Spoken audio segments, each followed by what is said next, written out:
a very explicit expression of the purpose of the memo. The reality is you do not have to start a memo by saying the purpose of this memo is, but if you're like me and you hate having a blank page and you just need to get started, it's a really good way to just start getting words on the page. And it's totally acceptable. There are just as many real-world memos out there that start this way as don't. So do not feel like this counts against you if you use this. In fact, I think all the samples that we're going to talk about tonight start with this structure. All right, so we know right away the purpose of this memo is to recommend. Great.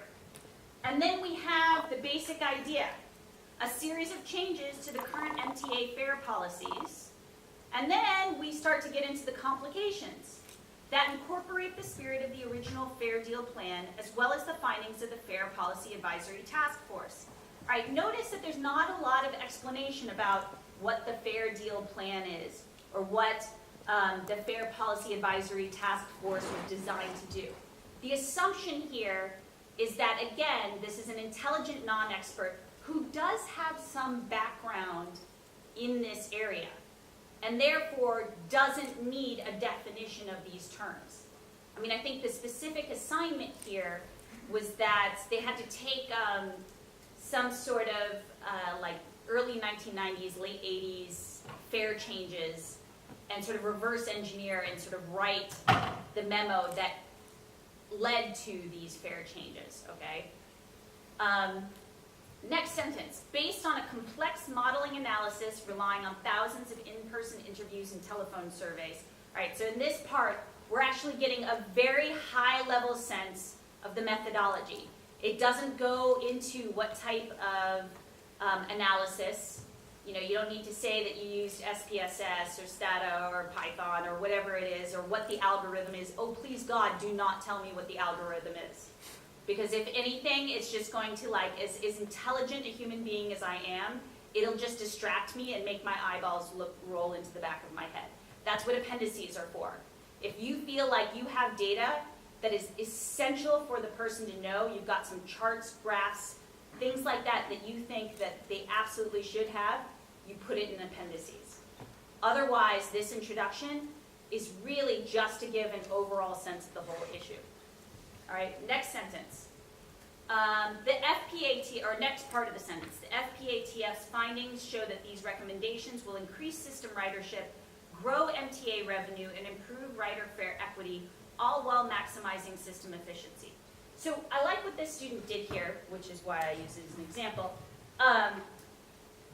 He didn't really have an overarching theme, because it's kind of obvious, like it's all about reducing the fare prices, right? Instead, he went for brownie points. He went for this super confident and predictive sense of, hey, if you do everything that we recommend, this is what the result will be. Now, if I were to make this just a little bit better, I would probably say doing a combination of presenting your overarching strategy and then giving me that, like, essentially, if you follow through on all of these recommendations, this is what you will likely achieve sense. It shows me that you have confidence in your findings, and it also gives me a picture. It starts to paint a picture of, hey, this could really work. Like, this is what we're going to get out of this. Yeah? So you're saying, instead of just saying, based on this, the findings showed, you would have him say, based on this, we recommend this, and doing this will, like, result in. Yes. Okay. I mean, that's the essential structure that I'm saying. Or have a sentence that says, we recommend broad sweeping changes to our fare policies that, you know, have some sort of like connective tissue there. And then another sentence that says, if you follow through on these, we predict that you will see X, Y, and Z. Like, that's really nice stuff. Interest sample 2. So again, the purpose of this memorandum is to recommend, oh, there I got it. I know exactly what this memo is doing. A series of land reform strategies that fit into Centropico's complex political environment and low administrative capabilities. All right, so we have this. We know that we're talking about recommendations. We know that we're talking about Centropico and land reform, okay? And we're even beginning to get a sense of what those complications are. The political environment and the administrative capabilities. Those are a little bit of the complications, right? Centropico's land reform is currently handicapped by the inefficiency of the Department of Rural Reform, insufficient financial support, and dissent in the cabinet. So here we're getting a little bit more detail about what the problems are.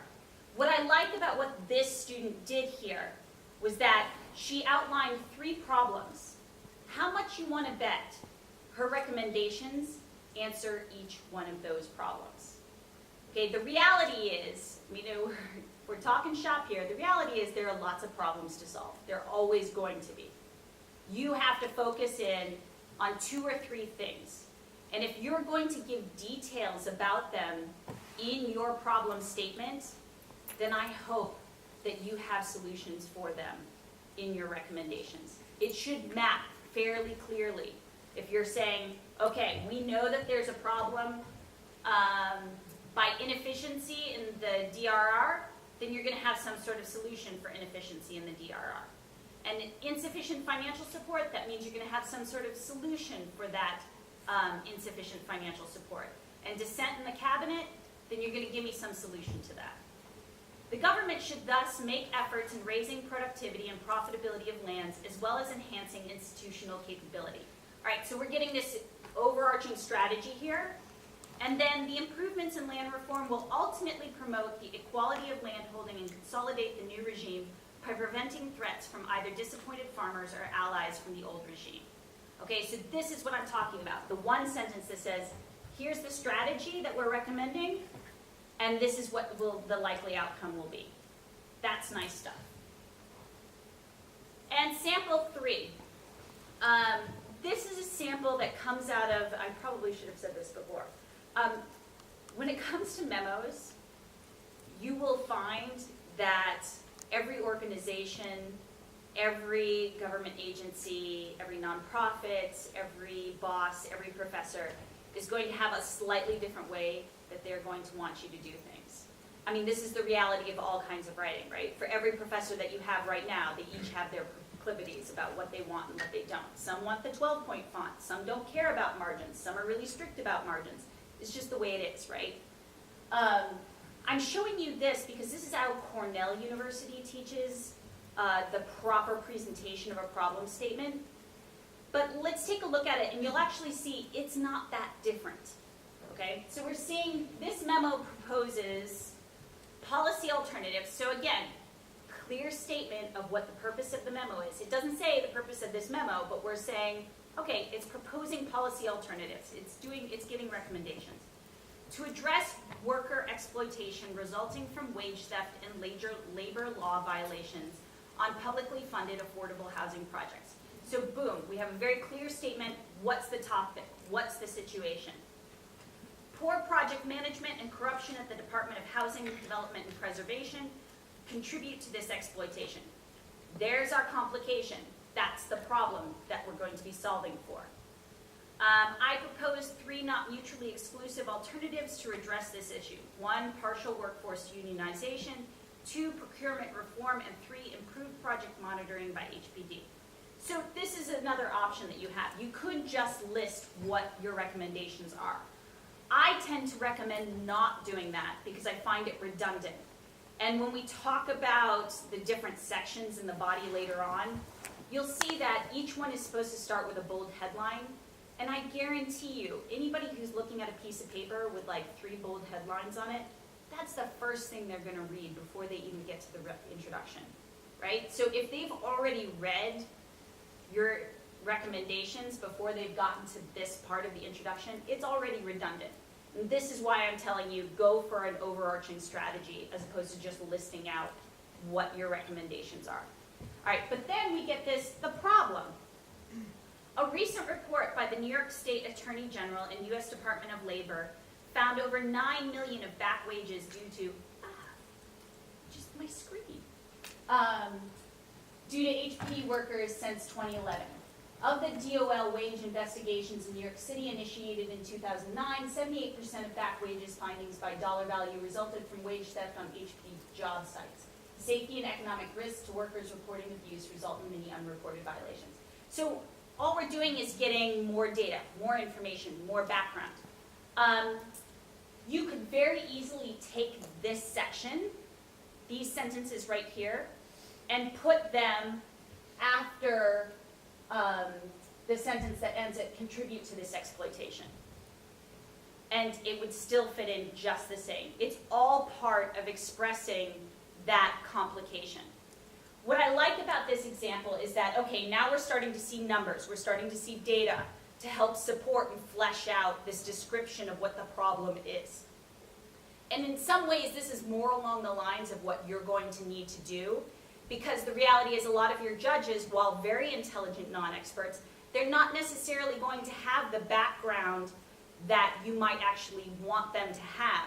So you're going to have to give them a better sense of what's the size and scope of the problem, how bad is it, what are the contributing factors, that sort of stuff, in your introductions.